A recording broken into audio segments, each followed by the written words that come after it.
दूसरे इनके मुकाबले में 2 बंदों का नाम मैं लूँगा। अच्छा, फवाद चौधरी तो अब ज़रा PTI में नहीं रहे, आपको पता है, लेकिन उनके ऊपर 47 मुकदमात हैं। ट्वीट भी करें ना, पिछले दिनों को ट्वीट भी की थी, उस पर मुकदमा हुआ था। लेकिन फवाद चौधरी वो एक अलग इशू है।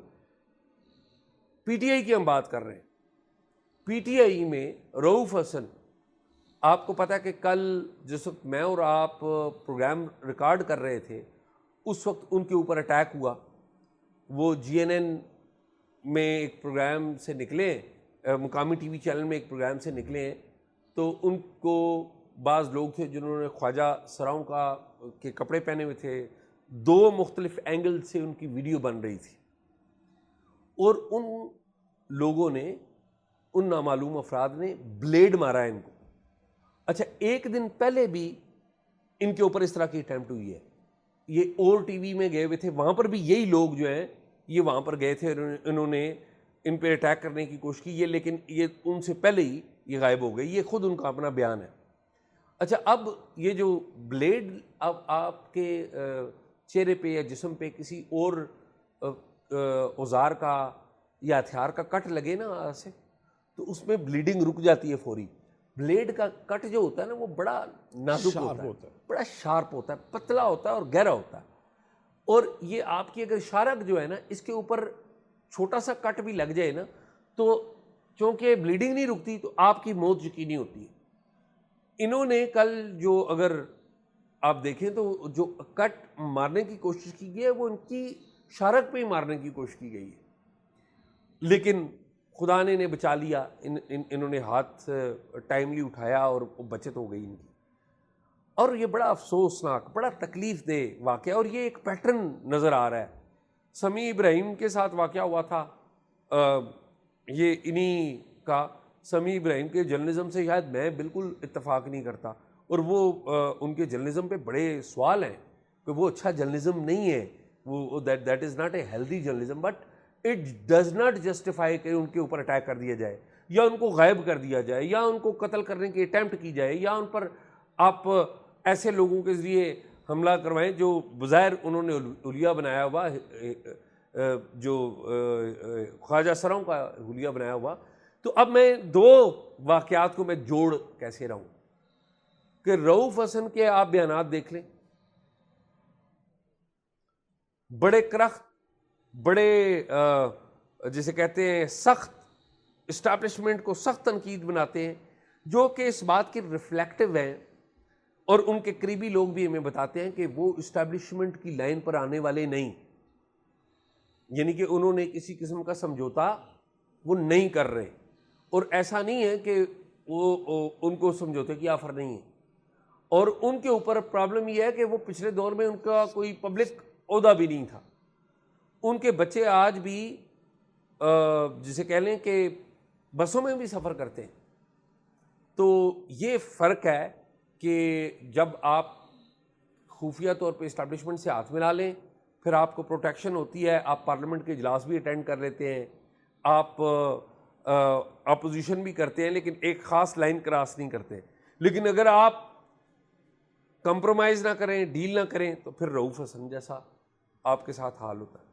एजाज़, मैं अमूमी तौर पे तो आपकी सारी बातों से इत्तेफाक कर रहा हूँ, लेकिन मैं इसके बैकग्राउंड में थोड़ी चीज़ें आपकी प्लीज़ बताना चाहूँगा। देखें, आपने जो बात की अदालत से ट्रांजिट बेल की, उसमें ये तासुर मिल रहा है कि शायद अदालत ने ना कोई अनड्यू फेवर दी है, नहीं या अदालत ने ये कहा हो कि फिर आप पेश ही ना हो। देखें, मैं आपको सिर्फ ये बता दूं कि ट्रांजिट बेल का स्कोप क्या होता है, ठीक है।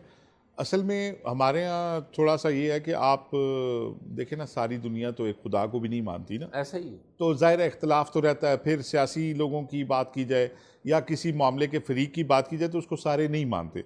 लेकिन अब अदलिया भी ज़रा बहुत सारी चीज़ों में फरीक होती है ना, तो बहुत सारे लोग उसकी अगर आप बात करें तो वो समझते हैं कि शायद हम उसको कोई अनड्यू फेवर, लेकिन हमारा काम है लोगों को फैक्ट बताना, और फिर लोगों का अपना काम है कि वो कौन से फैक्ट उन्हें अच्छे समझ आते हैं, नहीं आते हैं, ये फिर आगे उनकी समझ है।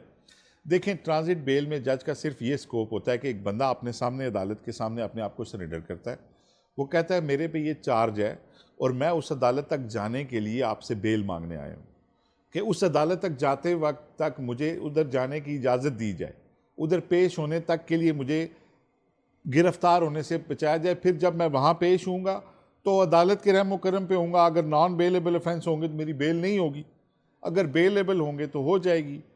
तो कत्ल का मुलजिम भी अगर पेश होता है ना ट्रांजिट बेल के लिए, तो उसकी बेल नहीं रोकी जाती।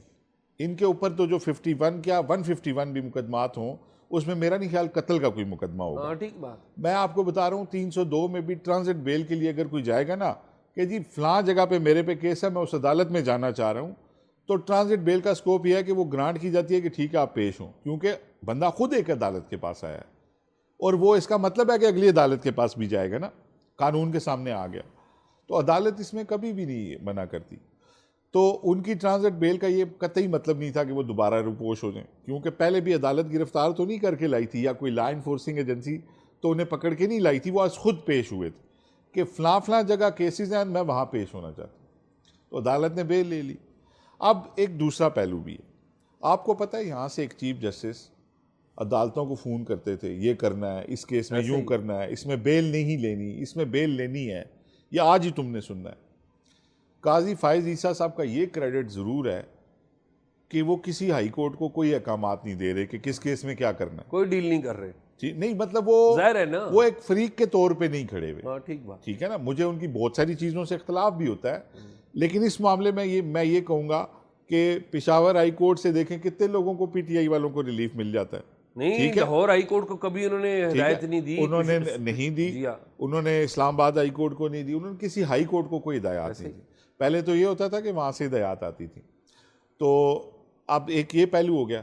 दूसरा जो पहलू है, हमाद अजहर साहब की तरह के जो लोग हैं पीटीआई के, ऐसे तमाम लीडर जो ये कहते हैं कि मेरे तो जी बच्चे हैं, तो मैं तो जी मेरा तो फलाना हो गया और वो रुपोश है, आप बिलीव करें कि वो कोई डेमोक्रेसी की खिदमत नहीं कर रहे। बेशक वो समझते हैं कि उनके खिलाफ मुकदमात फेक हैं।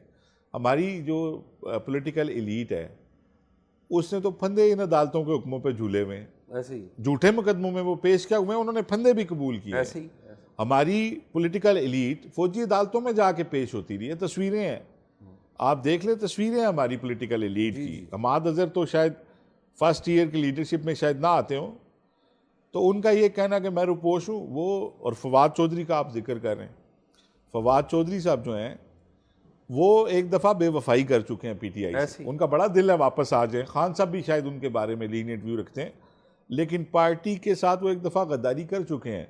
इंफॉर्मेशन मिनिस्टर थे, जेल तो अभी भी गए हैं, उन्होंने 100 जूते भी खाए हैं, गंडे भी खा लिए। बेहतर था वो आंख पे खड़े होते तो हीरो होते।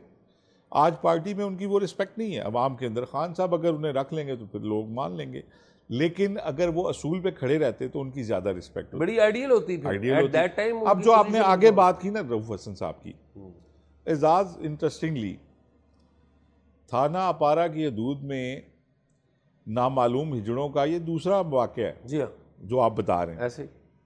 अब आप अपारा की अहमियत आपको पता है वैसे। जी, थाना अपारा में बड़े बड़े अहम नैब भी वहाँ पर आता आप है, थाना, ठीक है। आजकल बाय द वे एफआईए भी वहाँ पर आता है जी।